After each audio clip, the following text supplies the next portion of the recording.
Doctor साहब, मुंह और गले का कैंसर जो है वो I think one of the most common है पाकिस्तान में, बात की जाए अगर तो क्या वजह होती है मुंह और गले के कैंसर की? इससे बचा जा सकता है? अच्छा, मुंह और गले का कैंसर जो है आजकल बहुत कॉमन है। क्यों कॉमन है? जो हमारी ईटिंग हैबिट्स हैं, जो हमारी एडिक्शन की हैबिट्स हैं, उसकी वजह से ये बहुत ज़्यादा कॉमन हो रहा है। जैसे आपको पता है सिगरेट स्मोकिंग है, छालिया, निस्पार है, ये हमारे यहाँ बहुत कॉमन है।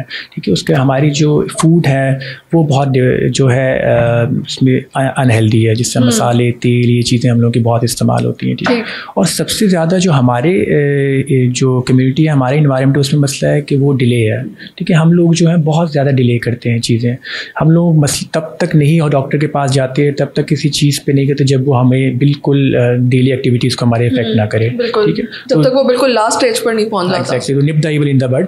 तो जितनी जल्दी हो सके हम लोगों को कोई ऐसा मसला आ रहा है, अमूमन मेडिसिन में कहते हैं कोई ऐसा मसला जो 3 हफ्ते से ज़्यादा रह रहा है, ठीक है, तो दैट नीड्स इन्वेस्टिगेशन। ठीक है, उसके लिए आपको इन्वेस्टिगेशन करवाने की, उसके लिए आपको डॉक्टर से मिलने की बहुत ज़रूरत है। कौन सी चीज़ खतरे की अलामत होती है जिसको देखकर पेशेंट को ये अंदाज़ा कर लेना चाहिए कि उसे डॉक्टर के ट्रीटमेंट की ज़रूरत है? अच्छा, अब देखें, जैसे जो नाक कान गले का कैंसर है, उसमें जो बहुत कॉमन है वो मुंह का कैंसर है और गले का कैंसर है। ठीक है, मुंह का कैंसर शुरू किस तरह होता है? ज़ख़म से शुरू होता है। ठीक है, आपको ज़ुबान पे ज़ख़म हो गया, आपको आपके गाल के अंदर वाले हिस्से में ज़ख़म हो गया। ठीक है, ये छोटा सा ज़ख़म होता है जिसको हम इग्नोर करते हैं। ठीक है, हम लोग कोई इसमें दवाई लगा लेते हैं, कोई जेल लगा के यूज़ करते रहते हैं और 3-4 महीने में करते रहते हैं, और जब फैल जाता है तो उसके बाद हमारे पास आते हैं। जो भी ऐसा जख्म जो 3 महीने से ज़्यादा रह रहा है, 3 हफ्ते से ज़्यादा रह रहा है, ठीक है, तो उसके लिए हमें डॉक्टर को दिखाने की ज़रूरत होती है। ठीक है, या कोई ऐसा जख्म जिससे हमें खून आ रहा है या जिसको हम लोग जो टाइम के साथ साथ बढ़ रहा है, ठीक है, तो उसको हमें डॉक्टर को दिखाने की बहुत ज़रूरत होती है। ये तो मुँह का हो गया। गले में सबसे पहले जो हमारे पास प्रेजेंट करते हैं मरीज़, वो आवाज़ की ख़राबी के साथ प्रेजेंट करते हैं। आवाज़ बैठ रही है, आवाज़ ख़राब हो रही है। ठीक, वो गला ख़राब होने की वजह से भी ख़राब हो सकती है या सूजन की वजह से भी ख़राब हो सकती है। अमूमन अगर गला ख़राब होने की वजह से आवाज़ ख़राब है या सूजन की वजह से आवाज़ ख़राब है तो वो आपकी 3 हफ्ते तक ठीक हो जाती है।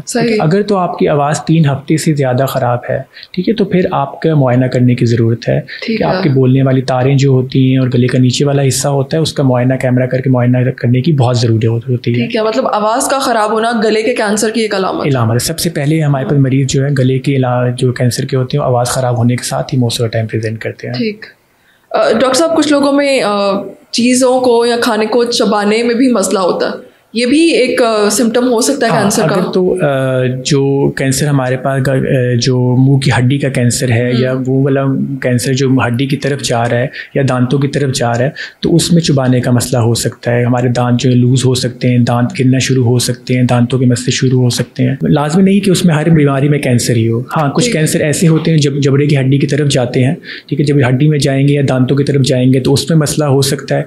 दांत गिर सकते हैं, दांत लूज़ हो सकते हैं, दांतों में दर्द हो सकता है। ठीक है, अमूमन जो हमारे जबड़े के जो जोर होता है, जो हमारे सर के साथ होता है, इसका मसला हो तो फिर भी चुबाने में मसला हो सकता है। इवन कान के मसलों की वजह से भी चुबाने में मसला हो सकता है। ठीक है, और डॉक्टर साहब, ये गले के और मुंह के कैंसर का इलाज मुमकिन है? बिल्कुल मुमकिन है। ठीक है, और इलाज उतना ही अच्छा है जितने जल्दी आप प्रेजेंट करेंगे। जितना छोटा होगा, जो गिल्टी जितनी छोटी होगी, जख्म जितना छोटा होगा, उतने लिए हमारे पास ज़्यादा ऑप्शंस होंगे इलाज के। इलाज के वही 3 तरीके हैं, या तो ऑपरेशन सर्जरी के ज़रिए, दूसरा जो है कीमोथेरेपी जिसमें हम लोग इंजेक्शन लगाते हैं, चौथा रेडिएशन जिसमें शुआएं लगती हैं। ठीक है, अब ये डिपेंड करता है कि आपका साइज़ कितना है और कितना फैला हुआ है। अगर तो बहुत ज़्यादा फैला हुआ है आपका कैंसर, तो उसमें हमारे पास बहुत लिमिटेड ऑप्शन होते हैं। और अगर तो छोटा कैंसर है जो निकाला जा सकते हैं, उसको हम ऑपरेशन के जरिए निकाल सकते हैं। ठीक है, हर गिल्टी जो मुंह में बनी होती है क्या वो कैंसर होती है? नहीं, हर गिल्टी कैंसर नहीं होती। हाँ, लेकिन अगर गिल्टी 3 हफ्ते से ज़्यादा है तो उसका टेस्ट करवाना बहुत ज़रूरी है। टेस्ट के लिए हम टुकड़ा भेजते हैं, टुकड़े की रिपोर्ट आती है, उस पर हमें पता चलता है कि कैंसर है कि नहीं है। ठीक है, ओके। डॉक्टर साहब, मुंह का ऑब्जर्वेशन या कुछ जायज़ा लेने की हमें ज़रूरत होती है कि हम डेली बेसिस पर देखते रहें कि ऐसा कोई मसला नहीं है, तो ऐसी कोई ख़ास अलामतें हो सकती हैं जिनको हमें नज़र में रखना चाहिए? हाँ, ये भी बहुत ज़रूरी है। बहुत ज़्यादा कॉमन एक हमारा जो ज़ुबान का कैंसर है वो आजकल जिस वजह से हो रहा है वो जैक टूथ है। जैक टूथ मेडिसिन का मतलब है कि आपके आपके दांतों में कोई ऐसा कोना निकला होगा जो आपके ज़ुबान पे या आपके अंदर वाले गाल के हिस्से पे जो है ज़ख्म कर रहा होगा बार बार। जब वो ज़ख्म बहुत ज़्यादा हो जाएगा, लॉन्ग टर्म हो जाएगा, क्रॉनिक हो जाएगा, तो वो कैंसर में तब्दील का हो सकता है।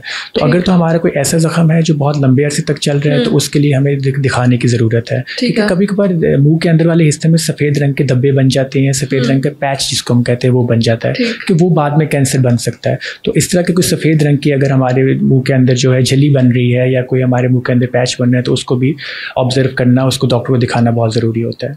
ठीक है, बहुत शुक्रिया।